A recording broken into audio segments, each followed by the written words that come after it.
la bruja Isabella Cortés. Isabela les saluda. Hoy, una vez más, Isabela estará contando historias de fantasmas reales que muchos de ustedes, espectadores de diferentes lugares, han enviado al programa a través del correo electrónico labrujaisabela@gmail.com y la página de fanpage facebook.com/labrujaisabela. Si ustedes tienen alguna historia extraña o alguna experiencia difícil de explicar, no duden en enviársela a Isabela a través de este correo electrónico o de la página de fanpage, para que Isabela pueda encontrarlas con mayor facilidad y compartir sus historias aquí. Muchísimas gracias a todos ustedes. Y miren, gente, la historia de esta noche, les digo la neta, es algo que te deja pensando muchísimo. Es el caso de un chavo llamado Abundio. Él me cuenta que todo esto pasó cuando iba en su segundo año de la universidad. Él viene de una familia súper católica, de esas familias que no faltan a misa los domingos, que rezan el rosario, ya saben, muy apegados a la fe. Pero fíjense en este detalle. A pesar de ser tan religioso, Abundio siempre creyó en lo paranormal, en las malas vibras, en las brujas, porque desde niño él sentía cosas. Sentía que lo observaban o escuchaba ruidos raros en su casa. A ver, déjenme hacer memoria de cómo me lo relata en el correo. Resulta que por esos tiempos de estudiante, él quería sacar su propio dinerito para no pedirle a sus papás. O sea, un chavo trabajador, ¿no? Entonces se enteró de que en una cafetería muy bonita, justo ahí en el centro histórico de la Ciudad de México, a unas cuantas calles de la Catedral Metropolitana, estaban contratando gente. El dueño de ese lugar se llama Silverio. Abundio fue, hizo la entrevista y pues don Silverio lo contrató de volada. Al principio, amigos, todo era color de rosa. Abundio iba a la universidad en la mañana y en las tardes se iba a chambear a la cafetería. Incluso cuando había misa entre semana, se cruzaba a la catedral, escuchaba la misa, se persignaba y se regresaba corriendo a cubrir su turno hasta la noche. Y les juro que aquí yo pensaría que es la típica historia de un trabajo normal. Pero espérense, porque esto apenas empieza. En ese local trabajaban otras personas. Entre ellas, 2 mujeres que ya llevaban años ahí. Una se llama Leticia, pero le decían Letis. Y la otra se llama Verónica, la Vero. Ellas ya se sentían las dueñas del lugar, ¿saben? Total que a los 5 o 6 meses de estar trabajando ahí, llega el día de pago.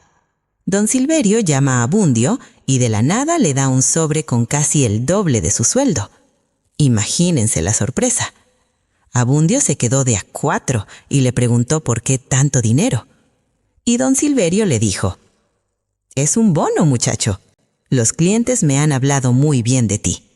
Como hablas un poco de inglés con los turistas que vienen al Zócalo, dejan buenas propinas y el negocio ha subido.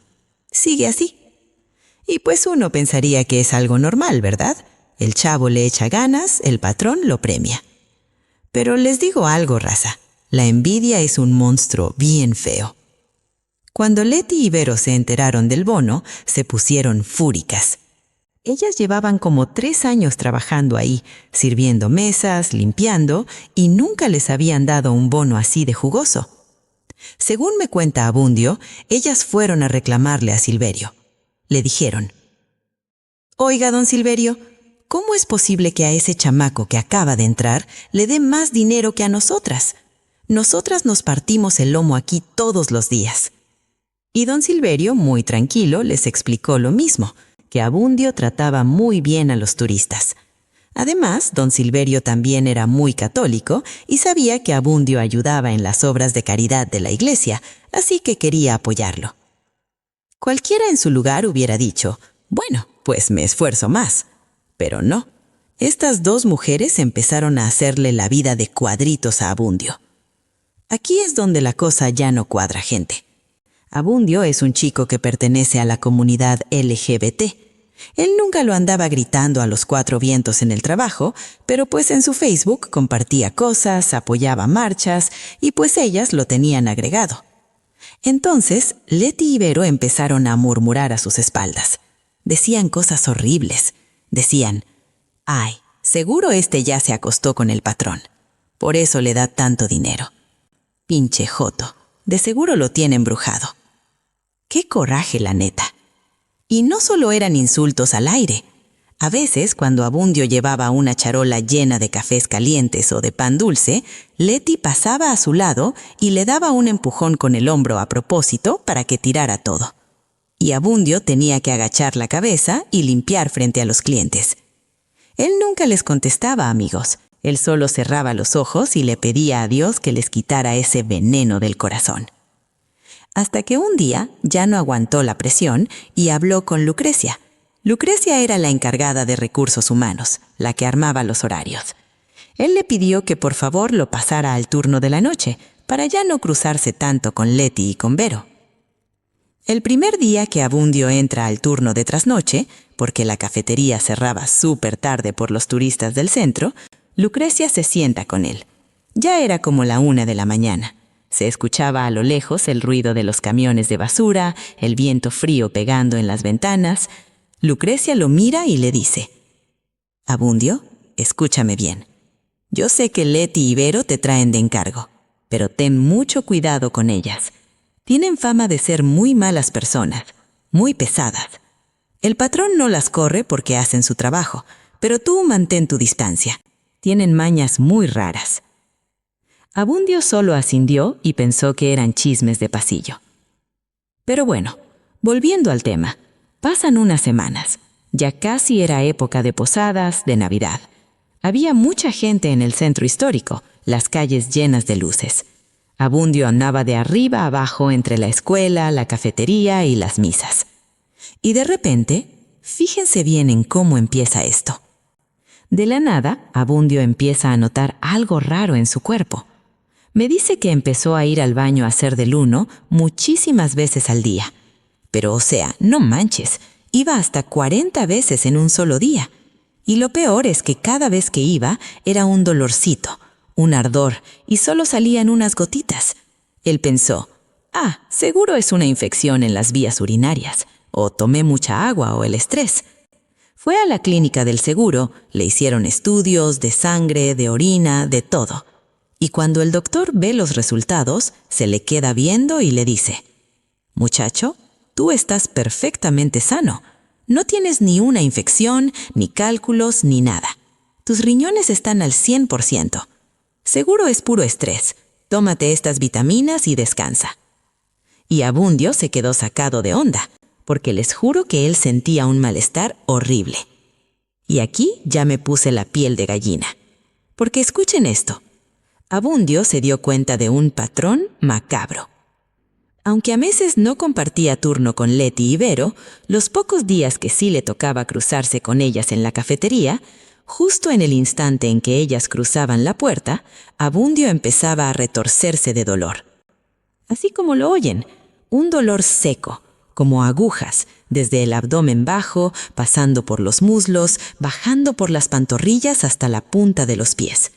Imagínense el dolor, que él tenía que agarrarse del mostrador o de las sillas, sudando frío y temblando, rogando que nadie lo viera caer.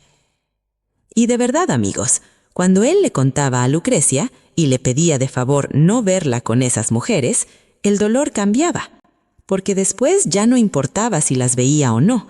El dolor ya era fijo, pero sordo, como un eco de fondo, molesto y constante, todo el santo día.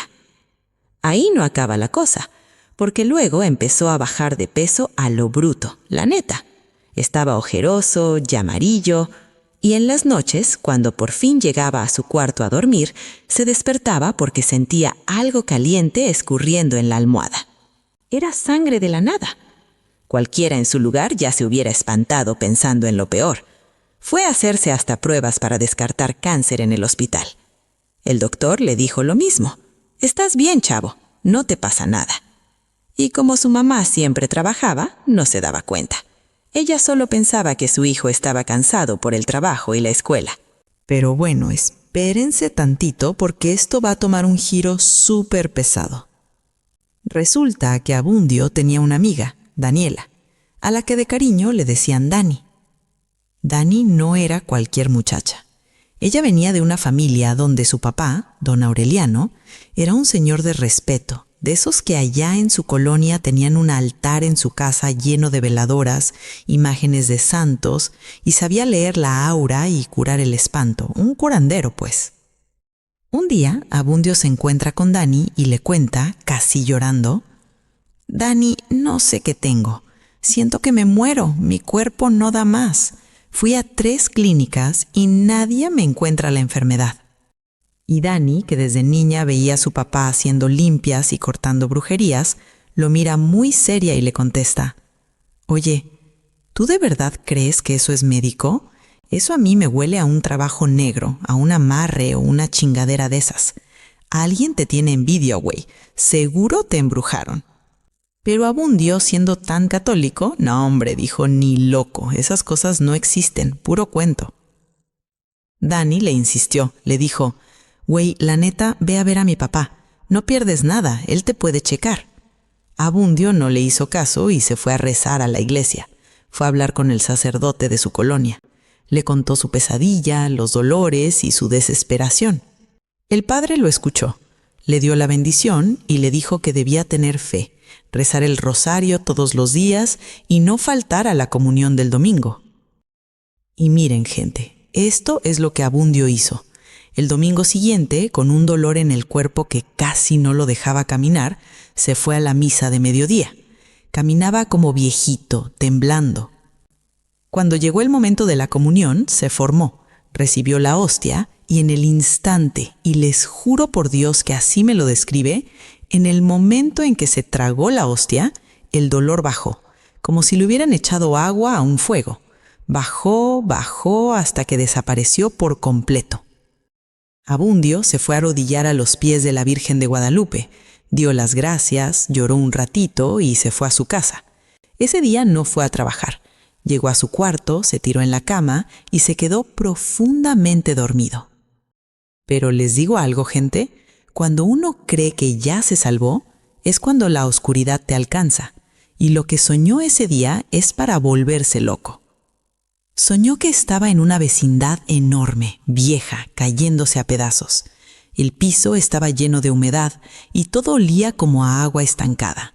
Las sombras bailaban. Y en el sueño, de repente, sentía unas manos frías que lo agarraban de los brazos. Eran Leti y Vero, las 2 compañeras de trabajo. Ellas lo jalaban, lo arrastraban por un pasillo largo, larguísimo, que no tenía luz.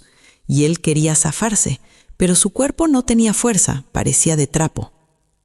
Lo metían a un cuartito asqueroso, donde en medio había una de esas camillas de fierro que usan en los hospitales viejos, en las morgues. Ellas lo acostaban ahí y lo amarraban. En ese momento, Leti saca una vara larga, delgada, con una punta afilada como un clavo gigante oxidado. Vero lo sujeta por la espalda.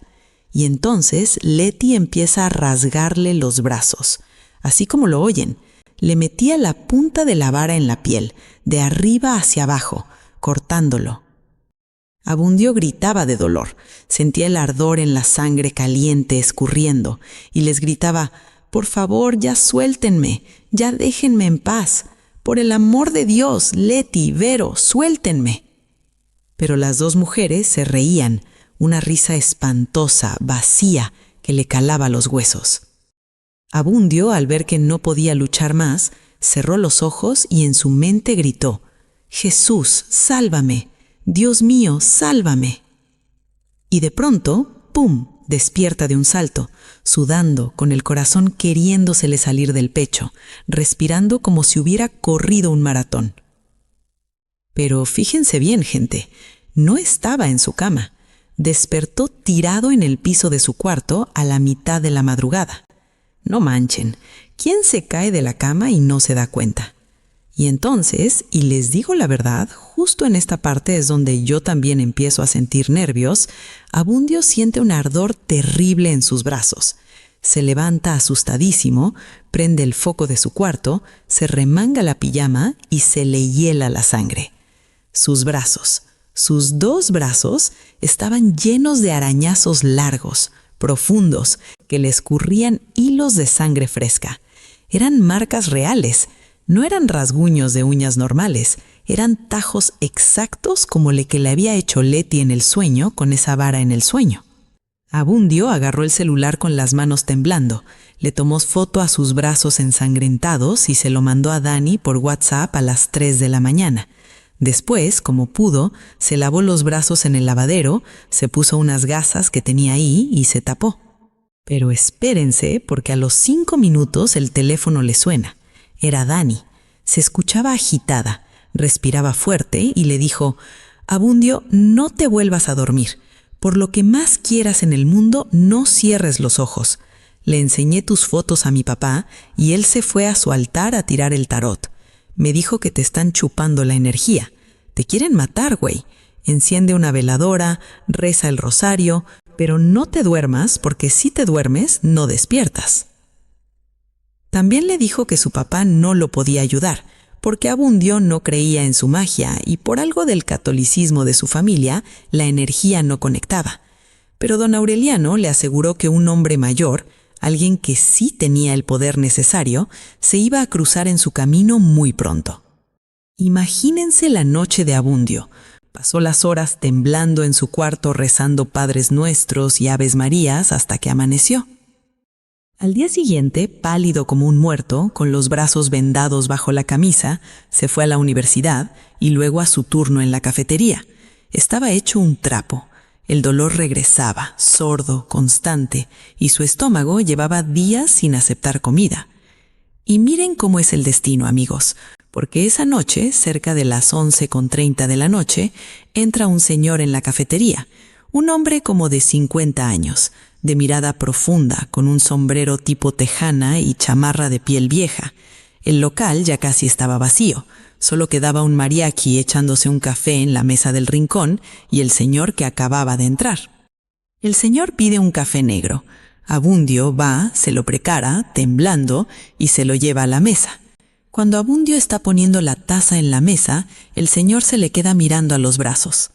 Abundio da la media vuelta para regresar al mostrador y el señor le dice fuerte: «Oye muchacho, ven acá, quiero hablar contigo, acércate». Abundio acercó con miedo, sintiendo el estómago revuelto.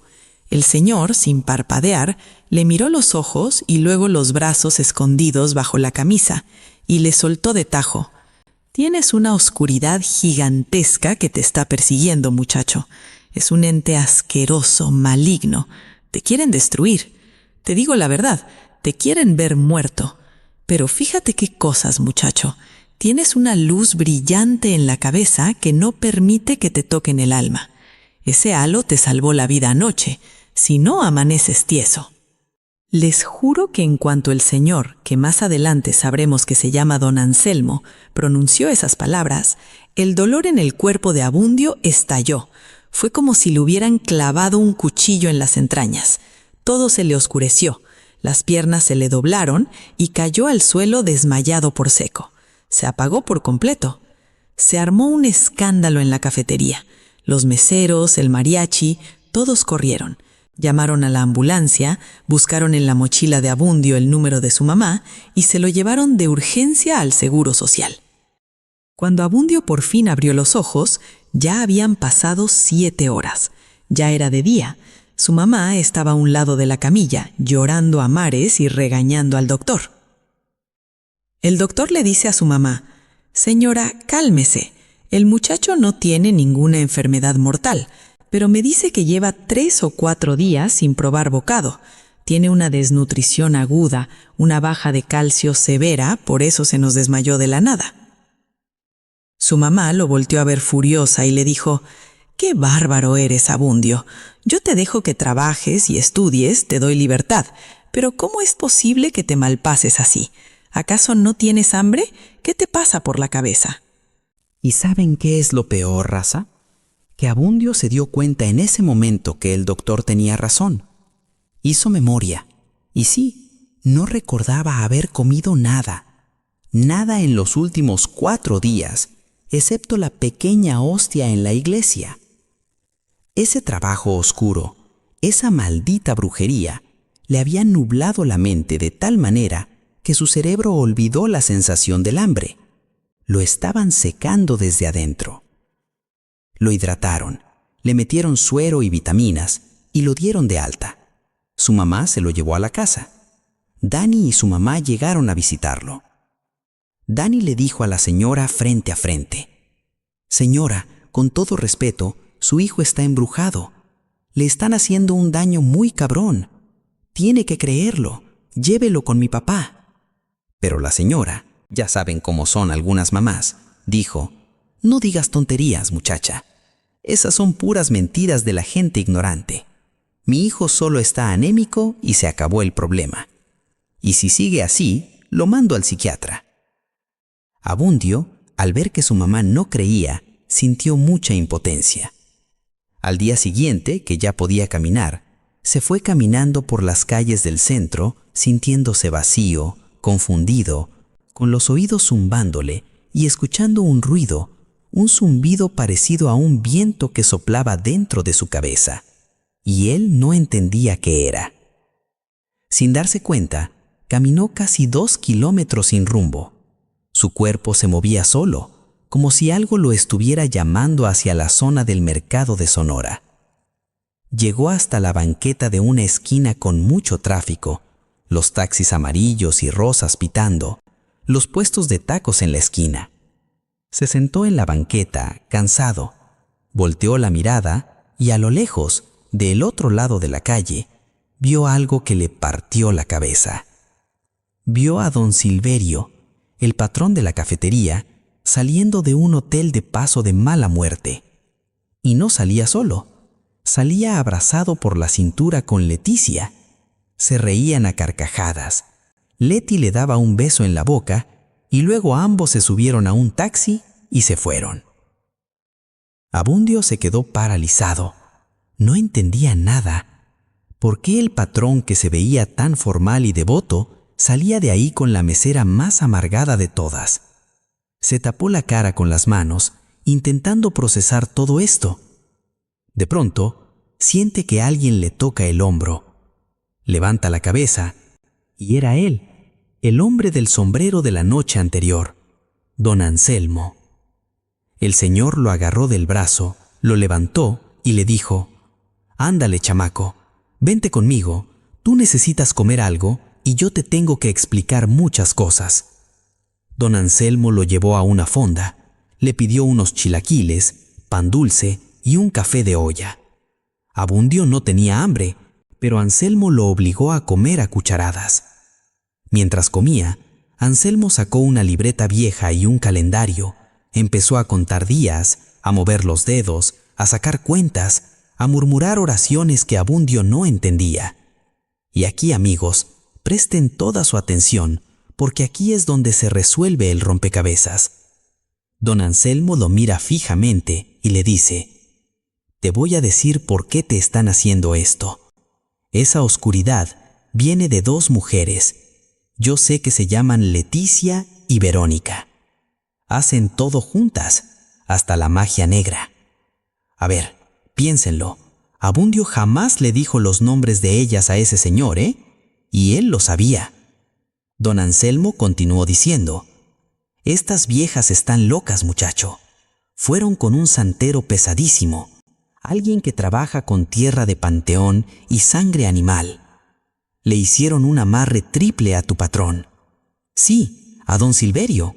Lo embrujaron para sacarle todo el dinero, para que las tuviera consentidas y para que se acostara con las 2 al mismo tiempo. Un día se lo lleva una y al otro día la otra. Por eso nunca las corre de la cafetería.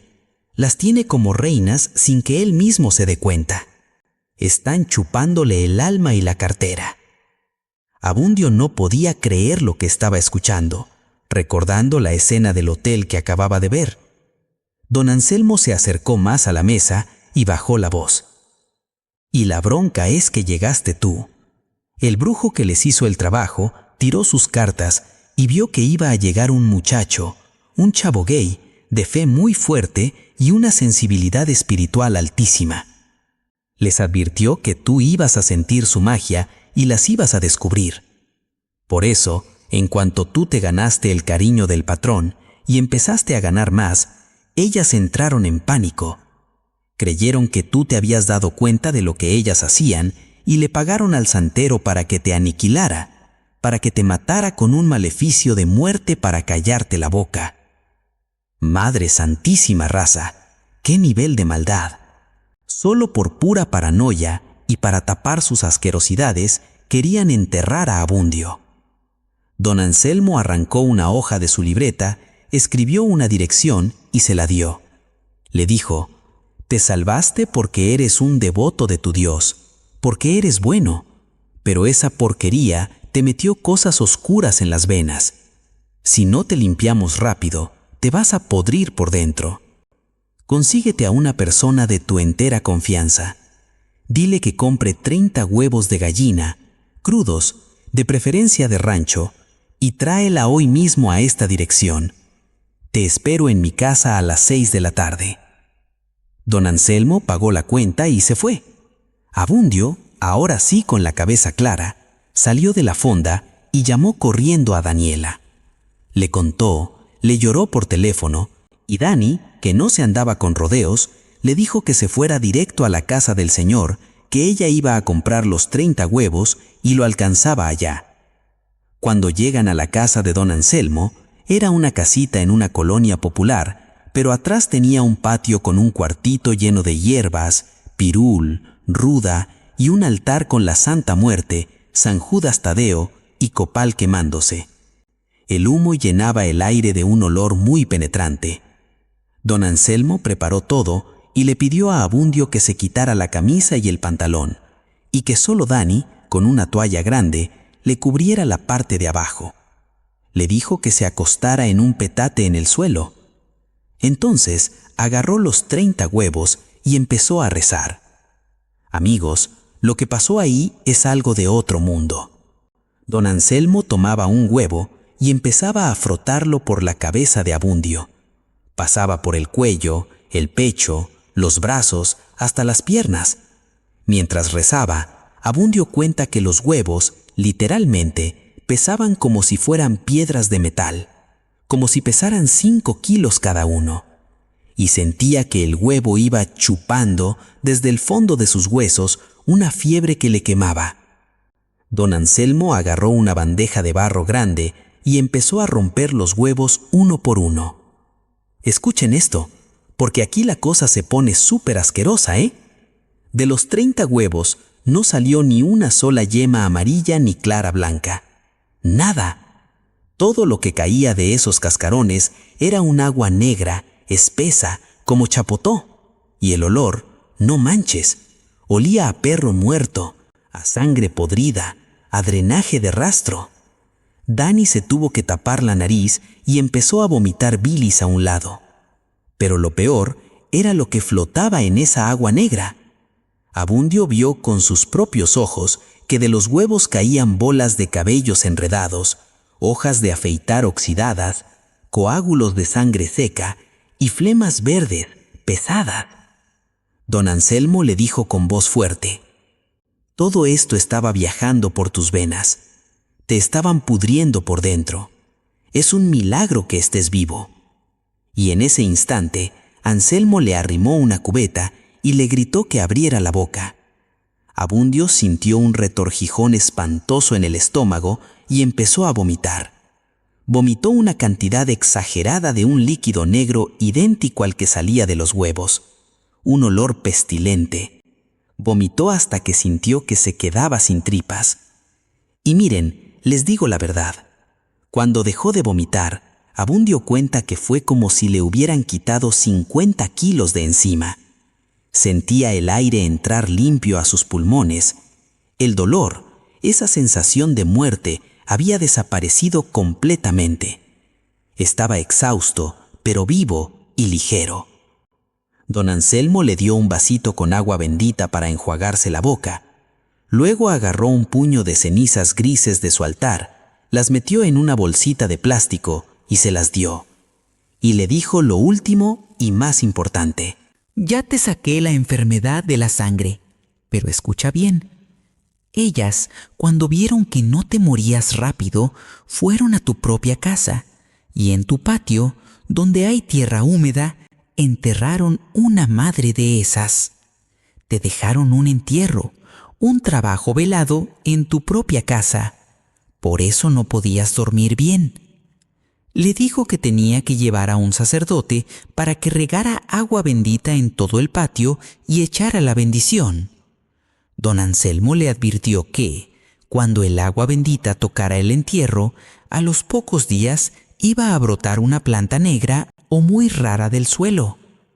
Cuando esa madre brote, le vas a echar esta ceniza encima. Pero no la toques con tus manos por lo que más quieras. Agarra unas pinzas de fierro, agárrala con todo y raíz, métela en una bolsa, ciérrala bien y vete lejos, a un terreno baldío y quémala rezando o tírala a un río, para que esa energía no pueda regresar jamás. Dani ayudó a vestir a Abundio. Le dieron las gracias 1000 veces a don Anselmo y se fueron a casa. Cuando llegaron, la mamá de Abundio no lo podía creer al ver a su hijo sano, caminando recto y con otro color de cara. Abundio y Dani, como pudieron, convencieron a la mamá, diciéndole que era para tranquilizarse, de ir a buscar al padre de la parroquia. El sacerdote fue a la casa un par de días después. Con su sotana pasó echando agua bendita por los cuartos, por las paredes, y al salir al pequeño patio trasero de la casa de Abundio, bañó el suelo de tierra y cemento resquebrajado con abundante agua. Hizo sus oraciones, rezaron el Padre Nuestro juntos y se despidió. ¿Y creen que ahí terminó todo? Para nada. A los 3 días exactos, Abundio sale a lavar el patio en la mañana y ahí, justo en una esquina donde la pared se unía con la tierra sucia, había brotado algo extraño. Era una planta, pero no era una maleza normal. Parecía como una sábila chiquita, pero con las hojas espinudas, correosas, de un verde oscuro casi negro y con un olor a humedad y a amoníaco. Abundio se acordó inmediatamente de las palabras de don Anselmo. Llamó de emergencia a don Aureliano, el papá de Dani. El señor llegó volando a la casa. Al ver la planta, se persignó y dijo que en su vida había visto tanta maldad concentrada en un amarre. Don Aureliano se puso unos guantes de carnaza, espolvoreó la ceniza que Anselmo le había dado a Abundio. La planta, y se los juro por mi vida, gente, empezó a retorcerse un poquito y como a quemarse y echar humo blanco al tocar la ceniza. Don Aureliano la agarró con unas pinzas de albañil, la sacó de raíz y se vio que abajo tenía enredados hilos negros y rojos y cera de veladora negra derretida y un pedazo de tela que era de una vieja camisa de Abundio. Don Aureliano la metió en la bolsa de plástico grueso y él mismo se encargó de llevarla lejos de la ciudad, allá por los rumbos del Ajusco, para hacer un fuego purificador y deshacer el trabajo. Durante las siguientes 2 semanas, Abundio se encerró todas las tardes en su cuarto a rezar el rosario por horas completas, agarrando su cruz y pidiéndole perdón y protección a Dios, tal y como don Anselmo se lo ordenó, para sellar su campo de energía. Y miren cómo actúa la justicia divina o el karma, como le quieran llamar. Abundio, cuando ya estaba repuesto al 100% y decidió ir a renunciar a la cafetería, se enteró por los otros meseros de una noticia tremenda. Resulta que Leti y Vero habían dejado de ir a trabajar de un día para otro, casi en las mismas fechas en que le hicieron la limpia a Abundio. Se desaparecieron sin cobrar la quincena. Nadie sabía de ellas hasta que semanas después la familia de Leticia fue a la cafetería a armar un escándalo buscándolas. Y el caso es que las terminaron encontrando. Sí, pero las encontraron de la peor forma. Las encontraron trabajando como sexoservidoras en unas calles de Sullivan, en la Ciudad de México. Las 2 mujeres, como zombis, acabaron en las calles, perdidas, sin memoria clara y envueltas en un mundo de violencia y prostitución. Cuando uno trata de hacer un trabajo negro para destruir la vida y la voluntad de otra persona, usar el cuerpo de otro para su beneficio, como hicieron con don Silverio, y tratar de matar a un inocente, al momento que el trabajo se voltea o lo rompen, el infierno entero se les regresa a ellas. Quisieron prostituir el alma de un hombre con magia negra. Terminaron vendiendo su propio cuerpo en las calles más oscuras, en un destino peor que la muerte. Por cierto, don Anselmo no le cobró ni un peso partido a la mitad a Abundio, solo aceptó unas veladoras y fruta para su altar, pues le dijo que la Santa Muerte y Dios a su manera, cada quien, le habían dado el mensaje de ayudar al muchacho. Abundio jamás le dijo nada de esto al dueño de la cafetería, a don Silverio. Prefirió dejar ese trabajo, no voltear atrás y seguir con su carrera. ¿Qué les parece, gente? Una locura de historia, ¿no? Ver hasta dónde puede llegar el veneno de la envidia y cómo a veces hay cosas que la ciencia de los médicos jamás, pero jamás va a poder explicar. Como les dije, la envidia no tiene límites y el mundo de lo oculto en nuestro país es real, profundo y a veces está justo a nuestro lado sirviéndonos un café. Espero que esta historia los haga reflexionar sobre de quiénes nos rodeamos y sobre todo que nunca está de más pedir protección a aquello en lo que creemos. No se olviden de dejar aquí abajo sus comentarios, de opinar qué hubieran hecho ustedes y manden sus correos. Buenas noches y cuidado con lo que desean, porque todo se regresa.